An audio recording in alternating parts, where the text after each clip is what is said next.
welcome to the Tabletop Games blog topic discussion. Small and beautiful. If you've been following me for a while, you know how much I like small box games. From wallet games to mini mint-in games to mint-in games to Oink-sized games to deck of cards to any game that you can repackage into a smaller box and take with you anywhere. The other thing I like are games that are very quick to teach and to learn and very quick to play, but still provide a lot of fun and excitement, and many small box games provide exactly that. So in this article, I want to discuss why small and quick games are sometimes the better choice than big, heavy and long games. I do actually love heavy games that take 2 or 3 hours to play, but you have to really engage your brain and focus on your strategy and what everyone else is doing. These games are great for distracting yourself for a few hours because they occupy your mind and force you to think about something other than your day-to-day worries. At the same time, these types of games also require you to have the time and the mental energy to make them an enjoyable experience. So if you've had a busy day and are tired, or you just want to play a quick game, maybe while waiting for food, or you're on the train, a bus, or maybe even a plane, then small box games are usually a good choice.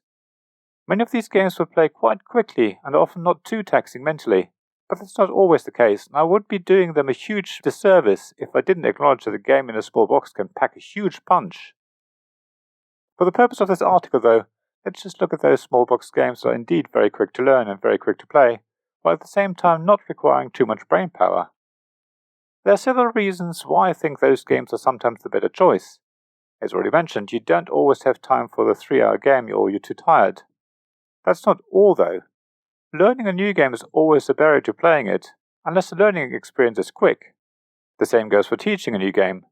You're less likely to want to learn how to play a game when it takes half an hour longer to do so. So games that are quick to teach and easy to learn are great for when you want to introduce people to the board game hobby, or maybe introduce new types of mechanisms to them. Playing a game that focuses on maybe 1 or 2 mechanisms only, and that has a very small rules overhead, will allow people to get a feeling for these mechanisms and understand what they're all about. That means they'll find it easy to play a longer, heavier game that uses these mechanisms, alongside other mechanisms that these people already know, making the experience of playing the game much more enjoyable than if they had to learn the new mechanisms while also learning a new, heavier game. Another reason is the physical size of small box games, both in the sense of the volume that the game box takes up, as well as how much room the game will require on the table. I also alluded to this earlier, but when you're out and about, it's usually impossible to play a bigger game. Having a mint-tin filled with dice, some tokens, and a deck of cards, for example, is great, because you can easily carry the mint-tin with you, and card games often don't use much space on the table, because you're usually holding the cards, or even if you put them on the table, they're usually a smaller size, which means they're not taking up much room. You will have seen my pictures of Mint-tin Mini Skullduggery by Quark being played in a restaurant or pub while we were waiting for food. That game takes up hardly any space at all. It can be taught in under 10 minutes and plays in around the same amount of time. So you can easily play a game or 2 while you're waiting for your food. For the same reason, it would also work really well on a train or an airplane. It's also very compact. It's brilliant.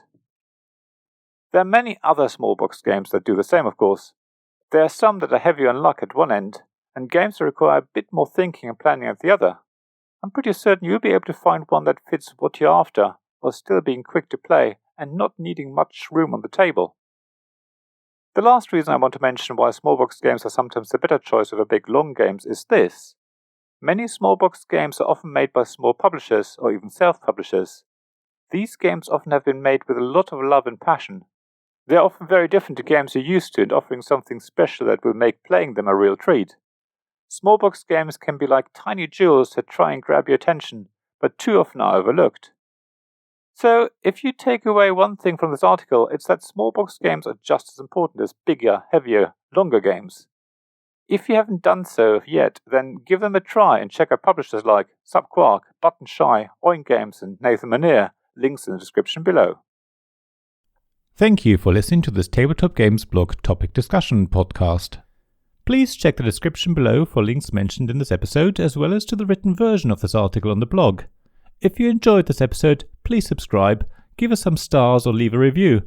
Please also tell your friends about me, and if you want to offer financial support, check out my Patreon and Ko-fi pages, links to which you'll find in the blog at tabletopgamesblog.com. So thank you again for listening, and I hope to see you again soon. This podcast was made possible by the generous help of my Patreon supporters. Royal Patrons Nicholas Higgins and Sean Newman. Magic Champion Zeb Hicks. Castle Guards David Miller and James Naylor. Dice Masters Alex Bardi, Paul Grogan and Robin Kay. And Shining Lights Gavin Jones, Sarah Reed, Richard Simpson and Tim Vernick.